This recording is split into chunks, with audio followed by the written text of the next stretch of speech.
Hello guys, so second day naman natin dito sa Bali, Indonesia.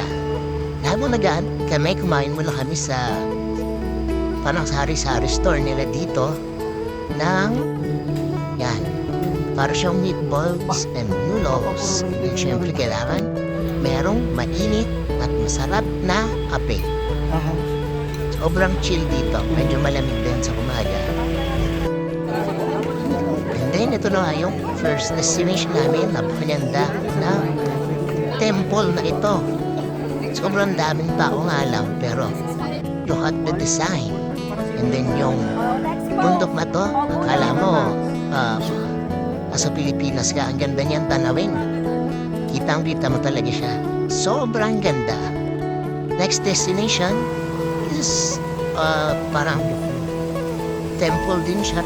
And then yun nga, maraming fish. And then pwede mo silang pakainin.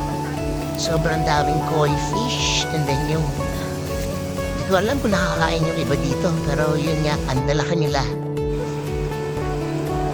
Sobrang chill dito. Sarap maglakad-lakad.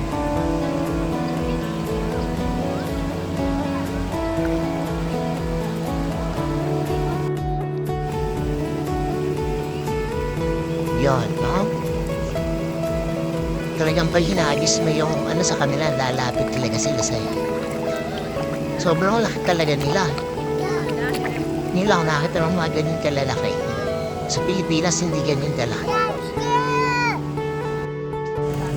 Medyo madami din tao. And then I met this cute doggo. Next destination again is temple.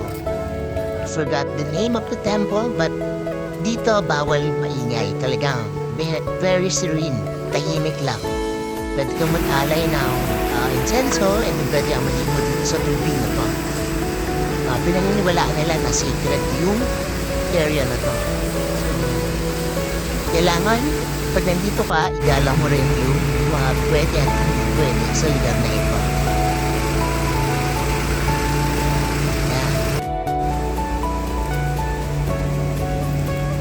Sobrang ganda ng architecture ng temple. And naman doon kami makikita rin na mini-maintain siya.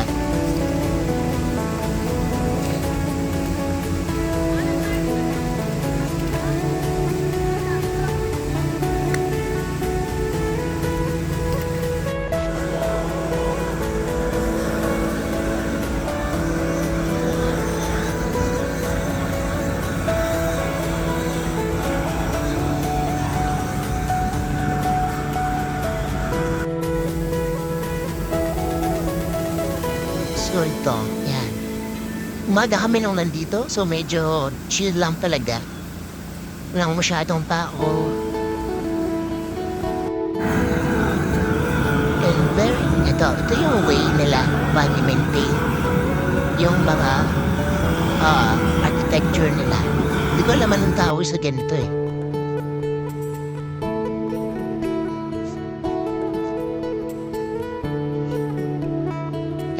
Pwede mong gawin dito yan. Pang reels, pang TikTok.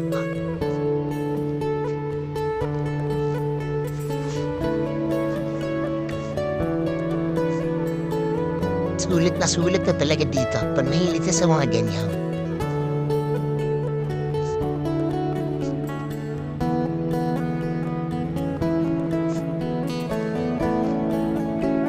And then, ang araw na ito, napakarami namin napuntahan.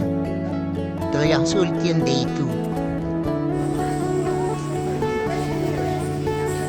Ito naman yung next destination namin. Para siyang sa Banawe Rice Terraces. Pero more on, ano na siya, ina-develop for tourism. May mga nagsiswing, pwede kang kumain sa gilid ng mga rice terraces. And syempre, hindi na mauna yung picture-picture. Yan. Hindi na ako nag-try na ganyan, so wala naman ako makakasama. Pang-couple. Hindi, pwede naman solo dyan, pero I prefer not to. Kasi alam ko naman may mga ganyan din naman sa akin. So nag-breakfast na lang kami ng mga kasama ko. Nagkape. So chill na chill kami dito. Babalik ako sa'yo, wait lang. layunin.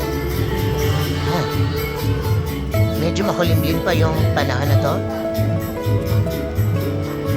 Kung i-compare syempre sa mga rice terraces natin sa Pilipinas, masabi ko, mas maganda pa rin yung sa atin.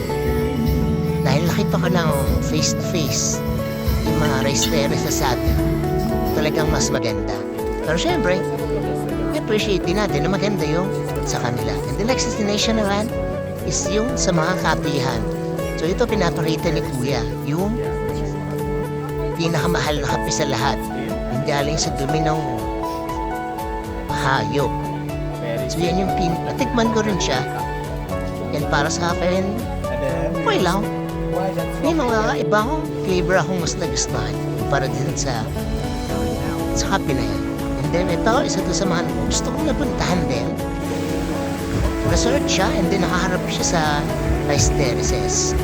Talagang very Instagrammable.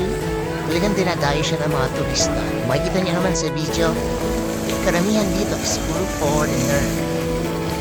Talagang kailangan magaling kang mag-antay and then sa mga spot kasi at dati ang daming tao. Yung mga kasama namin hindi na naligo dahil tingin nila hindi mo sila makaporma sa mga mundo. Pero kami talagang naligo kami. The next stop is sa bayan. Parang town siya, nag-shopping. Siyempre tawaran din sa mga nagtitinda. So English, nakaintindi naman sila ng English. And then, parang sa Pilipinas lang din, mga nagpapalipad ng Skype. And then, nagpahinga na kami sa hotel. And that is the end of our day.